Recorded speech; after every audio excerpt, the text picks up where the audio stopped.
आज पुन्हा एकदा माझी नणंद उलट्या करत होती. उलट्या करून तिची अवस्था खूप वाईट झाली होती. आम्हाला तर न विचारताच समजलं होतं की काय भानगड आहे. माझं मन तर म्हणत होतं की ही बाई इथून निघून जावी आणि नंतर परत कधीच येऊ नये. मला तिचा राग खूप येऊ लागला होता आणि मला आता या घरी येऊन 3 वर्ष झाली होती. पण मी माझ्या नवऱ्यासोबत असून सुद्धा मला अजून मूल झालं नव्हतं. माझी नणंद एक विचित्र बाई होती. तिचा नवरा तिच्या जवळ नव्हता, तो थायलंडला राहायचा आणि माझी नणंद आमच्या घरी राहायची. पण तरीही ती दरवर्षी प्रेग्नेंट व्हायची. माझं तर डोकंच काम करत नव्हतं की हे सगळं काय होत आहे. मी तर विचार करत होती की हे किती निर्लज्ज लोक आहेत की कोणी स्वतःच्या मुलीला विचारत नाही हे सगळं काय आहे, आणि तिला हे सुद्धा विचारत नाहीत की ती दरवर्षी प्रेग्नेंट कशी काय होते. माझी सासू पण विचित्र बाई होती. मुलगी प्रेग्नेंट झाली की तिला काय हवं नको ते बघायची. तिला चांगलं चांगलं खायला द्यायची, हळदीचं दूध बनवून प्यायला द्यायची. माझ्या सासूसाठी हे आता दरवर्षीच झालं होतं. आणि मुलीची काळजी घेता घेता ती सत्य काय आहे हेच विसरून जायची की तिचा नवरा तिच्यासोबत नाही. मी या लोकांमुळे खूप परेशान झाले होते. माझं डोकं अगोदरच माझ्या लग्नामुळे गरम व्हायचं आणि त्यात भरीस भर म्हणजे माझी नणंद दरवर्षी गरोदर राहायची. मला तिचा खूप राग यायचा. मला असं वाटायचं की मी एके दिवशी या सगळ्यांमुळे वेडी होऊन जाईल. या घरात खूप विचित्र प्रकारचे लोक होते. आमच्या घरात फक्त दोनच माणसं होती. एक माझा सासरा आणि दुसरा माझा नवरा. माझ्या दिराचा काही दिवसांपूर्वीच मृत्यू झाला होता. त्यामुळे माझ्या जावेला सुद्धा मूल बाळ नव्हतं. माझी जाऊ पण आमच्या सोबतच राहते. माझ्या नवऱ्याला कामानिमित्त कधी कधी दुसऱ्या शहरात जावं लागायचं. माझे सासरे खूप शांत स्वभावाचे माणूस होते. ते जास्त करून बोलत नव्हते. ते सगळ्यांपेक्षा वेगळे राहायचे. एके दिवशी मी माझ्या जावेला विचारलं की तुम्ही तर माझ्या अगोदर लग्न करून या घरात आला आहात, मग मला असं वाटते की तुम्हाला सगळं काही माहिती असेल. मी असा प्रश्न विचारताच त्यांनी मला सांगितले की मी स्वतःच याबद्दल विचार करत असते. ती म्हणाली की आपली नणंद अगोदरपासूनच दिसायला खूप सुंदर होती. त्यामुळे कमी वयातच तिला खूप स्थळं येऊ लागली. त्यामुळे घरच्यांनी सुद्धा एक चांगला आणि कमी वयाचा मुलगा बघून लग्न केलं. लग्नानंतर 3 वर्ष तर नणंद नवऱ्यासोबतच राहायची. तिचा नवरा तिच्यावर खूप प्रेम करायचा. पण अचानक एके दिवशी तो तिला तिथे सोडून गेला आणि आजपर्यंत परत आला नाही. मला तर ऐकायला आलंय की तो थायलंडला निघून गेला आहे. पण टेन्शनची गोष्ट ही होती की तो गेल्यानंतर सुद्धा ती याच अवस्थेत होती. ती दरवर्षी प्रेग्नेंट व्हायची. माहित नाही तिच्यात एवढी ताकद कुठून यायची, आणि ती दरवर्षी एका मुलाला जन्म द्यायची. 3-4 वेळेस तर मूल गेले. पण त्यानंतर तिने 4 मुलांना जन्म दिला आहे. आणि आता पुन्हा एकदा माझी नणंद प्रेग्नेंट होती आणि माझी जाऊ मात्र लग्नाला 8 वर्ष होऊन सुद्धा तिला अजून मूल झालं नव्हतं. आता तर ती विधवा झाली आहे. त्यामुळे मूल नसल्याचं दुःख तिच्या पाचवीलाच पुजलं आहे. माझी जाऊ यामुळे सतत दुःखी राहायची आणि ती कोणाला काहीच न बोलता गप्प राहायची. जेव्हा ती विधवा झाली तेव्हापासून ती घरातल्या कोणत्याच गोष्टीत बोलत नाही. कधी कधी मी विचार करायला मजबूर व्हायचे की माझी नणंद किती भाग्यवान आहे. देव तिला दरवर्षी मूल देत आहे आणि माझी जाऊ आणि माझ्यासारख्या बायका आई होण्याची वाटच बघत राहतात. माझ्या जावेने मला हे सुद्धा सांगितले होते की तिचा नवरा थायलंडला राहून सुद्धा ती दरवर्षी प्रेग्नेंट होत होती. जर एखाद्या वेळेस तिची तब्येत जास्त बिघडली तर तेव्हा सासू दोन्ही भावांना म्हणायची की तुम्ही तिला दवाखान्यात घेऊन जा. तेव्हा ते दोघे भाऊ काहीच न बोलता तिला चांगल्या हॉस्पिटलमध्ये घेऊन जायचे. माझ्या जावेला या गोष्टीचा खूप राग यायचा. या लोकांचं वागणं तिच्या समजण्याच्या पलीकडचं होतं. त्यांच्या बहिणींचा नवरा तर विदेशात होता आणि हिला दिवस जायचे आणि हे सगळं कळून न कळल्यासारखं करायचे आणि तिला दवाखान्यात घेऊन जायचे. पण नवरा नसताना ती प्रेग्नेंट कशी काय झाली याबद्दल ते तिला एका शब्दाने सुद्धा विचारत नव्हते. आणि याचंच टेन्शन माझ्या जावेला यायचं. मान्य आहे की माझी नणंद एक विवाहित बाई होती. पण आमच्या घरचे लोक कोणत्याच शेजाऱ्याजवळ बोलत नव्हते. मी जेव्हापासून या घरात लग्न करून आले होते तेव्हापासून मी कोणत्याच बाईला माझ्या सासूशी बोलताना बघितलं नाही, किंवा माझी सासू ही कोणाजवळ बोलत नव्हती. तिला कोणी भेटायला पण येत नव्हतं. त्याच प्रकारे माझी नणंद सुद्धा कुठेही येत जात नव्हती. पण तरीही ती दरवर्षी प्रेग्नेंट व्हायची आणि लाज नसल्यासारखी बापाच्या आणि भावाच्या समोर फिरायची. तिला बघून माझी तळपायाची आग मस्तकात जायची. माझी जाऊ तर तिच्याकडे तोंड करून वर करून सुद्धा बघत नव्हती. असं वाटायचं की माझी जाऊ या सगळ्यांच्या मागचं सत्य शोधत आहे. माझ्या जावेचं असं म्हणणं होतं की जेव्हापासून नणंद आमच्या घरी राहायला आली होती तेव्हापासून आमच्या घरी कोणीही येत नाही आणि माझी नणंद सुद्धा कुठेच बाहेर जात नव्हती. त्यानंतर मी किचनमध्ये स्वयंपाक करण्यासाठी गेले. पण माझ्या मनात आज नंदेविषयी नवऱ्याला बोलावं हाच विचार होता. माझा नवरा आता कामानिमित्त दुसऱ्या शहरात राहत होता आणि मी विचार करत होते की लवकर कामे आवरून घ्यावी आणि नंतर त्याच्याशी बोलून घ्यावं. पण ते जेव्हा आले तेव्हा त्यांनी जेवण केलं आणि त्यांच्या आई वडिलांजवळ जाऊन ते गप्पा मारत बसले. मी खूप उशिरापर्यंत त्यांची वाट पाहू लागले. जेव्हा ते रूममध्ये आले तेव्हा मी त्यांना थोडं इकडच्या तिकडच्या गप्पा मारल्या आणि नंतर त्यांच्या बहिणीचा विषय काढला. मी म्हटलं, आपल्या घरात पुन्हा एकदा गोड बातमी आली आहे. तुम्ही पुन्हा एकदा मामा होणार आहात. मला वाटलं की ते कदाचित मी असं म्हटल्यावर त्यांना धक्का बसेल, नाहीतर मग ते माझ्याशी नजर चोरून घेतील. पण त्यांनी मान हलवली आणि मला म्हणाले की हो, मला आईने सांगितलं आहे. देव सगळं काही ठीक करेल असं म्हणून ते माझ्याकडे बघू लागले. माझं डोकं तर बंदच पडलं होतं. मी विचार करू लागले, ही कसली माणसं आहेत. यांना तर या गोष्टीचं काहीच टेन्शन नाही. उलट हे तर त्यांची बहीण सुरक्षित आणि सगळं काही नीट व्हावं म्हणून देवाकडे प्रार्थना करत आहेत. मी एक लांब श्वास घेतला. मी विचार करू लागली की हे कसं शक्य होऊ शकतं. तिचा नवरा तर तिच्यासोबत राहत नाही. तेव्हा मी माझ्या नवऱ्याशी बोलणारच होते की ते त्यांच्या मोबाईल काढून मोबाईलमध्ये बघत बसले. आता मला खात्री झाली की त्यांना आता त्यांच्या बहिणीबद्दल काहीच बोलायचे नाही. तरीही मला जे काही बोलायचं होतं ते मी बोलत होते. पण त्यांना या गोष्टीने काहीच फरक पडत नव्हता. त्यांच्या चेहऱ्यावरचे भाव जराही बदलले नव्हते. मनातल्या मनात मी या निर्लज्ज माणसांवर दात ओठ खाल्ले आणि झोपी गेली. पण मला यामागचं सत्य जाणून घ्यायचं होतं. हार तर मी पण मानणार नव्हते. विचार करता करता मला कधी झोप लागली समजलंच नाही. सकाळी मी झोपेतून उठले. मी फ्रेश झाले. रात्रीचे सगळे विचार माझ्या डोक्यातून गायब झाले होते. मी लगेच नाश्ता बनवण्यासाठी किचनमध्ये माझ्या जावेची मदत करण्यासाठी गेले. त्यानंतर कपडे धुण्यासाठी मी गच्चीवर जाऊन मशीन लावली. मी लक्षपूर्वक कपडे धुत होते. त्याच्यासोबतच माझ्या नंदेचा विचार सुद्धा करत होते. मी हा विचार केला होता की मी कशा प्रकारे माझ्या नंदेचं सत्य जाणून घेईल. दुसऱ्या दिवशी माझ्या नवऱ्याला पाठवल्यानंतर मी माझ्या नंदेवर लक्ष ठेवू लागले. त्यानंतर मला हळूहळू असं वाटू लागलं की मी तिच्यावर लक्ष ठेवून चूक करत आहे. माझी नणंद तर खूप शांत स्वभावाची होती आणि ती तिच्या कामाशी काम ठेवत होती. आणि असंही नव्हतं की ती नुसतं बसून खात होती. ती तर आम्हाला कामामध्ये मदत सुद्धा करत होती. खरं तर हे होतं की मी आणि माझी जाऊ आमच्याने कामं होत नाहीत म्हणून तिला करायला लावत होतो. कधी कधी स्वयंपाकाचा कंटाळा आला तर आम्ही काहीतरी बहाणं करायचो. त्यानंतर पूर्ण स्वयंपाक आम्ही दोघी जावा नंदीलाच करायला लावायचो. त्यामुळे कधी कधी ती पूर्ण दिवस किचनमध्येच असायची. कधी कपडे धुण्याचा कंटाळा आला तर आम्ही दोघी पूर्ण दिवस डोकं दुखत आहे म्हणून झोपून राहायचो. तेव्हा कपडे सुद्धा माझी नणंदच धुवायची. माझी सासू आमच्या दोघी जावांना कधीच वेडं वाकडं बोलली नव्हती. मी मनापासून माझ्या नंदेच्या प्रेग्नन्सी मागचं सत्य शोधू लागले होते. एके दिवशी मी माझ्या नंदेला एक विचित्र गोष्ट करताना पाहिलं. त्यामुळे मला खूप मोठा धक्का बसला होता. मी एके दिवशी बघितलं की माझी नणंद किचनमधून काम करून बाहेर येत होती आणि त्यासोबतच एक तुरटीचा तुकडा देखील सोबत घेऊन आली आणि तो तुकडा घेऊन तिच्या रूममध्ये गेली. मी खूप विचार करू लागले होते की तिला तुरटीचं काय काम असेल. पण त्यानंतर मी हा विचार केला की कदाचित तिला काहीतरी काम असेल. काही दिवस असेच निघून गेले. त्यानंतर एक आठवड्यानंतर माझी नणंद पुन्हा एकदा तुरटीचा तुकडा घेऊन तिच्या रूममध्ये गेली.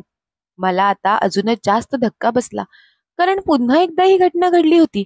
आता मला दिसून आले होते की माझी नणंद किचनमध्ये येऊन एक तुरटीचा तुकडा लपवत तिच्या रूममध्ये नेते आणि 10-12 दिवस गेल्यानंतर पुन्हा तेच करते.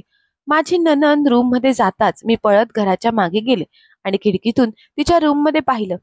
तेव्हा माझा संशय खरा ठरला. तो तुरटीचा तुकडा घेऊन माझी नणंद बाथरूम मध्ये गेली.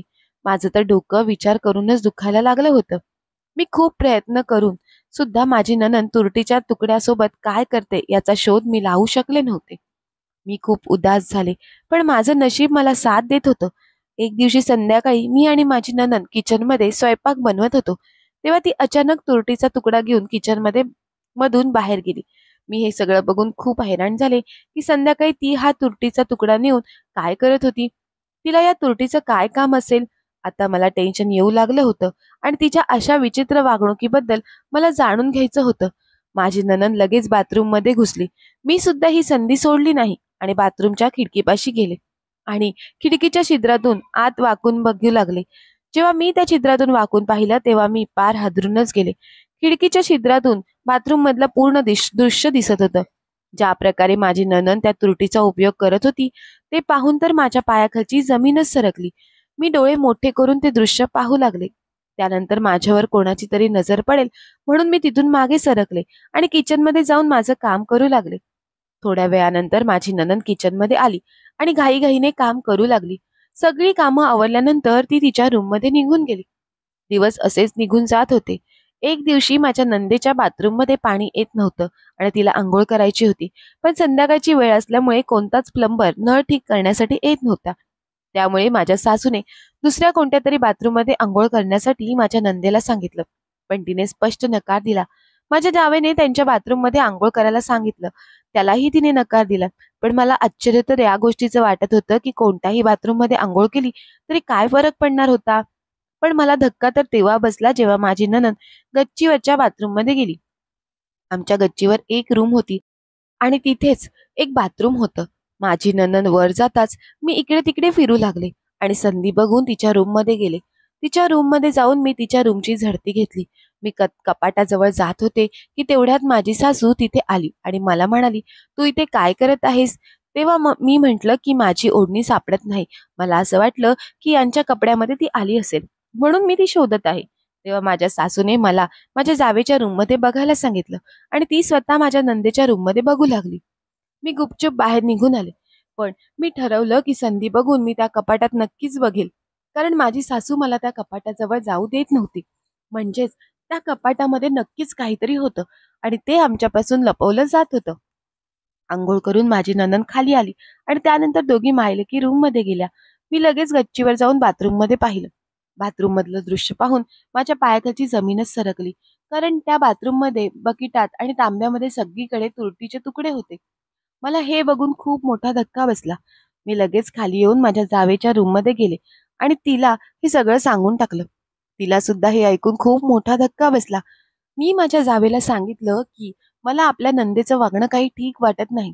माझ्या जावेला तर आश्चर्य वाटलं की मी अजून सुद्धा नंदेची जासूसी करत आहे. तिला या सगळ्या गोष्टीमध्ये जास्त रस नव्हता आणि ती मला म्हणाली की तू नंदेला तिच्या अवस्थेत सोडून दे. कारण घरातल्या सगळ्या लोकांना माहीत असून सुद्धा ते आंधळे होऊन बसले होते. त्यामुळे चांगलं तर हेच होईल की तू गप्प राहा आणि जे होत आहे ते बघत बस. पण मी गप्प बसू शकत नव्हते. मी घरात होणाऱ्या अशा विचित्र घटनांकडे दुर्लक्ष करू शकत नव्हते. मी रूममध्ये जाऊन माझ्या एका मैत्रिणीला फोन केला. माझी मैत्रीण एक डॉक्टर होती. माझी मैत्रीण खूप हुशार होती आणि मला विश्वास होता की ती मला नक्कीच मदत करेल. मी माझ्या मैत्रिणीला सांगितलं की माझ्या नंदेचा नवरा खूप वर्षापासून थायलंडला राहतो. पण माझी नणंद दरवर्षी एका मुलाला जन्म देते. मी हैराण होते की हे कसं शक्य आहे. मी तिला तुरटीचा उपयोग करताना पाहिलं आहे. तेव्हा मला धक्काच बसला की रोज संध्याकाळी तुरटीला शरीराच्या एका भागावर लावते. त्या दिवशी मी तिच्या खिडकीतून वाकून पाहिलं तेव्हा मला धक्काच बसला आणि आज सुद्धा मी गच्चीवर पाण्याच्या बादलीत तुरटी मिसळलेली बघितली. माझ्या मैत्रिणीने मला सल्ला दिला की असंही होऊ शकतं की ती कोणत्या तरी रोगावर इलाज करत असेल. कारण तुरटीमुळे बरेच त्वचाविकार बरे होतात. हे ऐकून मी चिंतित झाले आणि जेव्हा विचार करून करून डोकं दुखू लागलं तेव्हा मी झोपी गेले आणि सकाळी उठून माझ्या नंदेला विचारलं की तुम्ही तुरटीचा उपयोग कशासाठी करता. मी असा प्रश्न विचारताच ती न घाबरता खूप शांतपणे म्हणाली की वहिनी, माझ्या शरीरावर ॲलर्जी आहे त्यामुळे मी बाथरूममध्ये तुरटीचा उपयोग करते. माझ्या शरीराच्या काही भागांवर खाज येते त्यामुळे या भागावर मी तुरटी लावते. त्यामुळे माझी खाज नाहीशी होते. मी मान हलवली आणि मी उगाच माझ्या नंदेवर संशय घेत होते म्हणून मलाच माझा राग येऊ लागला. त्यानंतर माझी नणंद तिथून निघून गेली. पण तरीही मी विचार करू लागले की तुरटीचा उपयोग तर शरीराची खाज घालवण्यासाठी ती करत होती. पण ती दरवर्षी प्रेग्नंट कशी काय होत होती हे मला अजून सुद्धा समजत नव्हते. मला तिच्या रूममध्ये असलेल्या कपाटाची आठवण आली. यावेळी माझी नणंद किचनमध्ये काम करत होती. मी माझी सासू सासऱ्यांना जेवायला दिलं आणि माझ्या नंदेच्या रूममध्ये गेले. आज कपाट बंद होतं. मी तिच्या बेडजवळ कपाटाची चावी बघितली. मला चावी मिळाली आणि मी लगेचच गडबडीने कपाट उघडलं. तेव्हा मला खूप मोठा धक्का बसला. कारण कपाटामध्ये माणसाचे कपडे होते आणि त्या कपड्यांना इस्त्री सुद्धा केलेली होती आणि ते कपडे दुसरे कोणाचे नसून माझ्या नवऱ्याचे होते. माझा नवरा जेव्हा पण घरी यायचा तेव्हा कपडे धुवायला टाकायचा आणि मी माझ्या हाताने ते कपडे धुवायचे आणि कपडे धुताना हे कपडे सुद्धा असायचे. मी आता खूप घाबरले होते. मी विचार करू लागले की माझ्या नवऱ्याच्या कपड्यांचे माझ्या नंदेच्या रूममध्ये काय काम होते आणि ह्या कपड्यांना इस्त्री कोणी केली होती. मी थरथरत्या हाताने ते कपाट बंद केले आणि मी लगेचच माझ्या रूममध्ये गेले. मी बेडवर पडून विचार करू लागले, पण मला घाई गडबडीत निर्णय घ्यायचा नव्हता. पण तरीही ही छोटी गोष्ट नव्हती. माझ्या नंदेचा नवरा तिच्यापासून दूर राहून सुद्धा तिला मूल होणे आणि माझ्या नवऱ्याचे कपडे तिच्या कपाटात असणे, या सगळ्या गोष्टींचा विचार करून माझे डोके दुखू लागले होते. मला तर हे पूर्ण घरच चालबाज वाटत होते. हे कसले लोक होते आणि इथे काय करत होते, या गोष्टीचा विचार करत होते. मला आठवले की तेव्हा माझ्या सासू-सासऱ्यांनी माझ्या नवऱ्यासोबत त्यांना लग्न करण्याचा सल्ला दिला होता, पण माझ्या नवऱ्याने त्याला स्पष्टपणे नकार दिला. ते म्हणाले की मी वहिनीची जबाबदारी घ्यायला तयार आहे, पण ते माझ्याशिवाय दुसऱ्या कोणासोबतही लग्न करणार नाहीत. आणि हे सगळं खरं होतं. मी खूप बारकाईने माझ्या नंदेवर नजर ठेवू लागले. मला आता रात्री झोप येत नव्हती. मी इकडून तिकडे वळत राहायचे. माझी नणंद कधी तिच्या मुलांना तिच्यासोबत झोपवायची, तर कधी-कधी त्या मुलांना माझ्या सासू-सासऱ्यांजवळ झोपवायची आणि ती एकटीच तिच्या रूममध्ये झोपायची. एके दिवशी सकाळी मी 6 वाजता उठले आणि फ्रेश होऊन रूममधून बाहेर आले. मला माझ्या नंदेच्या रूमकडे जायचं होतं. जेव्हा माझी नजर तिच्या खोलीच्या पडद्यावर पडली, तेव्हा मला तिथे माणसाच्या डोक्याची सावली दिसली. ती सावली चालत चालत भिंतीकडे पोहोचली आणि भिंतीवर चढून तो दुसऱ्या बाजूला गेला. मला खूप मोठा धक्का बसला. कदाचित तो चोर असेल, जो रात्री चोरी करण्याच्या बहाण्याने घरी आला असेल. मी ही गोष्ट माझ्या जावेला सांगितली. तेव्हा तिच्या स्वभावानुसार तिने या गोष्टीकडे दुर्लक्ष केले आणि स्मित हास्य करत ती म्हणाली, जर घरी चोर आले असते, तर मग त्यांनी काही चोरून का नेलं नाही? आपण तर सगळे ठीकठाक आहोत आणि सगळं सामान सुद्धा व्यवस्थित आहे. त्यांचे हे बोलणे तर खरं होतं. मी या सगळ्यांनी गोंधळून गेले होते. मला वाटलं की मला एखादं स्वप्न पडलं असेल, नाहीतर माझा काहीतरी गैरसमज झाला असेल. मी एक सावली बघितली होती आणि ती सावली एका उंच धिप्पाड माणसाची होती. मी विचार करत आहे हे बघून माझी जाऊ म्हणाली, की तू आजकाल खूप जास्त विचार करत आहेस, त्यामुळे तुझ्यासोबत हे सगळं होत आहे. तू तुझ्या कामाशी काम ठेव. जर काही झालं तर आपण बघूयात. नंदेचा बाप अजून जिवंत आहे आणि तो त्यांच्या मुलीला त्या सर्वांबद्दल विचारेल. त्यामुळे आपल्याला त्याच्याशी काहीच घेणं देणं नाही. यानंतर तू उगाच नंदेचा विचार करू नकोस आणि हे तुझ्या सगळं डोक्यातून काढून टाक. माझी जाऊ बरोबर म्हणत होती. मी त्यांचे नक्कीच ऐकले असते, पण सत्य काय आहे हे जाणून घेतल्याशिवाय माझ्या जीवाला चैन पडणार नव्हता. मी माझ्या नवऱ्याचे कपडे माझ्या नंदेच्या रूममध्ये बघितले होते आणि ही काही साधारण गोष्ट नव्हती. मी ही गोष्ट माझ्या जावेला पण सांगितली नव्हती. माझ्या जावेने समजवल्यानंतर मी गप्प बसले आणि तिला असं दाखवून दिलं की मला तिचं म्हणणं पटलं आहे. एके दिवशी जेव्हा माझी नणंद तिच्या रूममध्ये एकटी झोपली होती, तेव्हा मी निम्म्या रात्री माझ्या रूममधून बाहेर आले आणि दबक्या पावलाने तिच्या रूमकडे जाऊ लागले. तेव्हा मला माझ्या नंदेच्या रूममधून आवाज येऊ लागला. त्या आवाजाने मी सावध झाले होते. मी दरवाजाला कान लावले, तेव्हा रूममधून माझ्या नंदेचा रडण्याचा आवाज येत होता. मी माझ्या नंदेच्या रडण्यामागचं कारण शोधण्याचा प्रयत्न करतच होते की मला एका माणसाचा आवाज ऐकू आला. तो माणूस खूप हळूहळू बोलत होता. माझा संशय खरा ठरला होता. माझ्या नंदेच्या रूममध्ये कोणीतरी माणूस होता, पण त्याचा आवाज खूप हळू येत होता. त्यामुळे मी त्याला ओळखू शकले नाही आणि ही माझ्यासाठी खूप चांगली संधी होती. मला सत्य काय आहे ते कळणार होते. पण मला भीती पण वाटत होती की मला आतमध्ये तो माणूस तर दिसणार नाही ना, ज्याचा मी विचार करत होते. मी सकाळी माझ्या नवऱ्याला फोन केला आणि त्यांना विचारलं की तुम्ही कुठे आहात?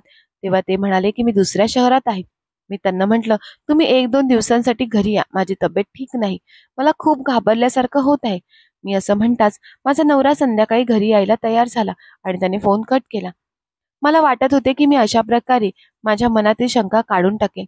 मी पूर्ण रात्र वाट बघत बसले, पण माझा नवरा घरी आलाच नाही. त्यानंतर मी उठून माझ्या नंदेच्या रूमकडे जाऊ लागले. तेव्हा आज सुद्धा मला हळूहळू बोलण्याचा आवाज ऐकू येत होता. मला आता खूप राग येऊ लागला होता आणि मी जोरात दरवाजा वाजवू लागले. मी दरवाजा वाजवत असल्याने सगळे लोक जमा झाले. माझी जाऊ सुद्धा धावत बाहेर आली. माझ्या नंदेने हळूच दरवाजा उघडला. तेव्हा तिच्या चेहऱ्यावरचा रंगच उडाला. ती खूप घाबरली होती. मी दरवाजा जोरात ढकलला आणि आतमध्ये मी ज्या माणसाला पाहिलं, त्याला पाहून माझ्या पायाखालची जमीनच सरकली आणि हीच अवस्था माझ्या जावेची सुद्धा होती. पण माझे सासू-सासरे मात्र काहीच न झाल्यासारखे उभे होते. याचा अर्थ असा होता की माझ्या सासू-सासऱ्यांना हे आधीपासूनच माहीत होतं. माझं पूर्ण डोकं फिरलं होतं. हे सगळं काय होतं आहे आणि कधीपासून होत आहे? माझा नवरा पण आला होता आणि सगळ्यांना माझ्या नंदेच्या रूमजवळ उभं राहिलेलं बघून ते पण आश्चर्यचकित झाले. मी सगळ्यांच्या नजरेत वाईट ठरले होते. समोर जो माणूस मान खाली घालून उभा होता, तो दुसरा तिसरा कोणी नसून माझ्या नंदेचा नवरा होता. मला आणि माझ्या जावेला या गोष्टीने धक्का बसला होता की तो असा लपून छपून त्याच्या बायकोला भेटण्यासाठी का येत होता? पण तो तर थायलंडला राहत होता ना, तर मग तो भारतात कधी आला? मला तर हे काहीच समजत नव्हतं. हे सगळं माझ्या समजण्याच्या पलीकडचं होतं. मी सगळ्यांना सांगितलं, की मला माझ्या नंदेवर संशय आला होता आणि मी काल सुद्धा त्यांच्या रूममधून एका माणसाचा आवाज ऐकला होता आणि ती तिच्या नवऱ्यापासून दूर राहून सुद्धा ती प्रेग्नंट होत होती. हे मला समजण्याच्या पलीकडचं होतं. म्हणून मी तिच्यावर लक्ष ठेवू लागले होते. माझ्या नवऱ्याने एक मोठा श्वास घेऊन सगळं सत्य सांगितलं, ज्याने मी पूर्ण हादरून गेले होते. मी माझ्या नंदेच्या नवऱ्याकडे बघितलं. तो अजूनही खाली मान घालून उभा होता आणि माझी नणंद सुद्धा चिंतेत होऊन उभी होती. माझ्या नवऱ्याने सांगितलं, माझ्या नंदेचा नवरा थायलंडला गेलाच नव्हता. तो भारतातच होता आणि कधी-कधी संध्याकाळी आपल्या बायकोला आणि मुलांना भेटायला येत होता. आणि ही गोष्ट माझ्या सासू-सासऱ्यांना आणि माझ्या नवऱ्याला पण माहीत होती. पण त्यांनी हे सगळं लपवून ठेवलं कारण माझ्या नंदेच्या नवऱ्याने त्याच्या मित्रासोबत भांडण करताना त्याच्या हातून चुकून त्याच्या मित्राचा खून झाला होता. त्याचा मृत्यू झाला होता. त्यामुळे पोलिसांपासून वाचण्यासाठी तो लपून बसला होता. पोलीस पकडतील या भीतीने तो घाबरला होता. त्यामुळे लोकांना आम्ही सांगून टाकलं की तो थायलंडला गेला आहे. त्यामुळेच तो संध्याकाळी त्याच्या बायको मुलांना भेटण्यासाठी चोरून येत होता. माझ्या नवऱ्याने त्याचे काही कपडे त्याला घालायला दिले होते. आम्हाला संशय येऊ नये म्हणून माझा नवरा शहरातून आल्यानंतर त्या कपड्यासोबत त्याचेही कपडे धुवायला टाकायचा. मला माझ्या कृत्याची लाज वाटू लागली आणि मी पुढे होऊन माझ्या नंदेची माफी मागितली. आम्ही दोघी जावा माझ्या नंदेवर संशय घेत होतो, पण आता आम्हाला या गोष्टीचा खूपच पश्चाताप होत होता. आता माझ्या नंदेचा नवरा रोज रात्री माझ्या नंदेला भेटायला येत होता आणि आता ही गोष्ट आम्हा सगळ्यांना माहीत होती. काही महिन्यानंतर त्यांची केस सॉल्व्ह झाली आणि पुराव्यासकट ते गुन्हेगार नाहीत हे सिद्ध झालं. आता माझी नंदन तिच्या नवऱ्यासोबत तिच्या घरी आनंदाने राहत आहे. मित्र आणि मैत्रिणींनो, कशी वाटली तुम्हाला आजची कथा? आवडली असेल तर चॅनलला लाईक करायला विसरू नका. धन्यवाद.